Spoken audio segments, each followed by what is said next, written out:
dans notre chronique en roue libre, la première de l'année 2026 et pour autant on n'a pas pris de bonnes résolutions et on continue notre voyage aux États-Unis à la découverte des grandes villes du pays. Même si politiquement c'est vrai que c'est un peu compliqué et que j'ai pas forcément envie de leur faire de la pub, les chroniques étaient déjà écrites donc on va pas s'asseoir sur le travail fourni. Aujourd'hui je vous emmène sur la côte ouest du pays à la découverte d'une des villes les plus iconiques et c'est San Francisco. Et il y a tellement de choses à dire sur cette ville, elle est tellement riche, tellement plurielle, que j'ai décidé de diviser cet épisode en 3 parties. Sans plus attendre, voici l'épisode 1, San Francisco, une ville qui donne le vertige. Et franchement, qui ne connaît pas San Francisco? Même si on n'y a jamais mis un pied, on a tous son image de carte postale en tête. Le Golden Gate Bridge, les maisons victoriennes colorées, ses rues en pente raide, et la brume tellement incontournable que ses habitants lui ont même donné un surnom, Carl the Fog. Et pour commencer, un peu d'histoire géo. San Francisco, c'est une presqu'île entourée par la baie d'un côté et l'océan Pacifique de l'autre. La ville repose sur 43 collines, ce qui n'a pas empêché son urbaniste de quadriller les rues au cordeau, comme partout ailleurs aux États-Unis, sans tenir compte du terrain. Résultat, des rues qui grimpent à pic et d'autres qui dévalent, ce qui donne quand même à la ville son charme unique, mais qui rend la visite quand même assez physique. À l'origine, San Francisco n'était qu'un petit village de pêcheurs, mais tout a basculé en 1848 avec la découverte d'or en Californie. La ruée qui s'ensuivit a propulsé le hameau en une ville en pleine effervescence et en quelques années, sa population passa de quelques centaines d'habitants à plus de 25 000. Parmi ceux qui affluèrent, des milliers d'immigrés chinois, d'abord attirés par l'or, puis employés pour construire le chemin de fer transcontinental. Leur présence marqua profondément l'histoire et l'identité de la ville, donnant naissance à la plus grande Chinatown d'Amérique. C'est aussi dans ce tourbillon qu'un certain Lévi-Strauss inventa une toile solide pour résister aux travaux des chercheurs d'or. C'est ainsi qu'est né le fameux blue jean qu'on porte encore tous aujourd'hui. Mais en 1906, un violent tremblement de terre suivi d'un gigantesque incendie ravagea San Francisco, bâti presque entièrement en bois. La reconstruction lança un grand débat. Fallait-il abandonner le quadrillage initial jugé trop rigide pour une ville de collines ou le conserver? La ville ayant été quasiment rasée, on décida, histoire de la rebâtir rapidement, de tout refaire à l'identique, ce qui donna définitivement à San Francisco son allure unique. Et puisque San Francisco c'est une ville qui donne le vertige, une fois n'est pas coutume, je vous propose de suivre quartier par quartier la caméra d'Alfred Hitchcock dans un des films qui capture mieux que n'importe quel autre l'âme et la beauté de la ville, Vertigo, Sueur froide en version française. Plus qu'un chef-d'œuvre du suspense, c'est une véritable déclaration d'amour à la ville qui joue presque un personnage à part entière, à la fois envoûtante, mystérieuse et un peu inquiétante. Une carte postale en clair-obscur où chaque lieu semble chargé de secrets.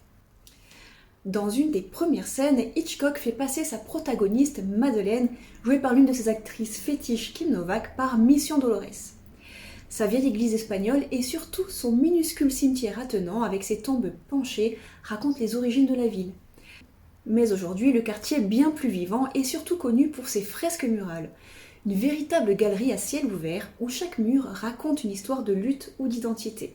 Parmi elles, la plus impressionnante reste le Women's Building, recouvert d'une fresque monumentale célébrant des figures féminines du monde entier.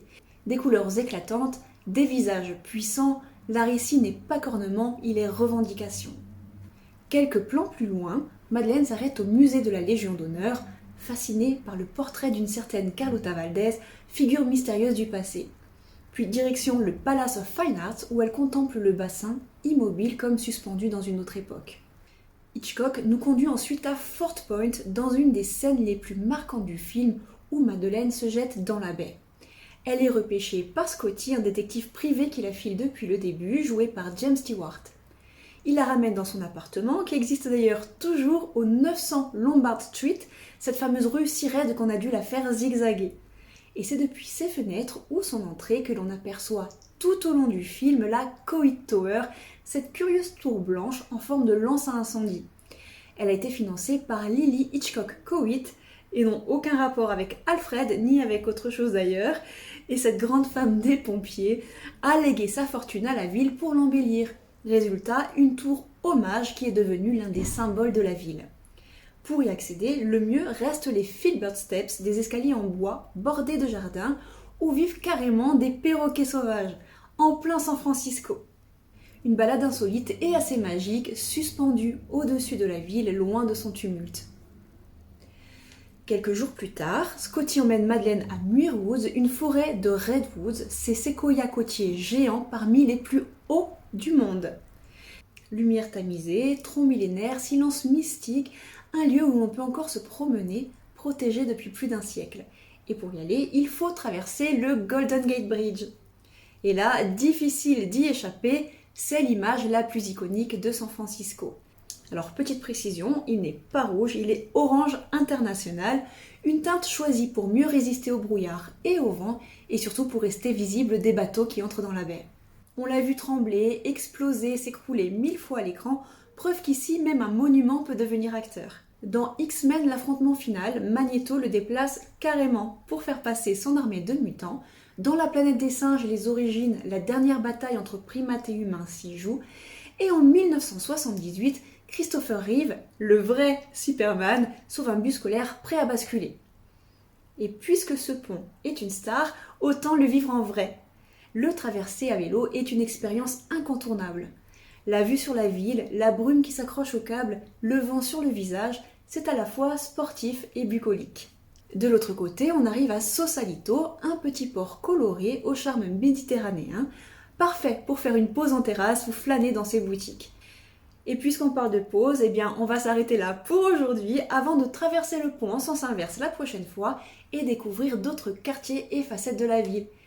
Je vous dis à bientôt et vous souhaite une très bonne journée, prenez soin de vous.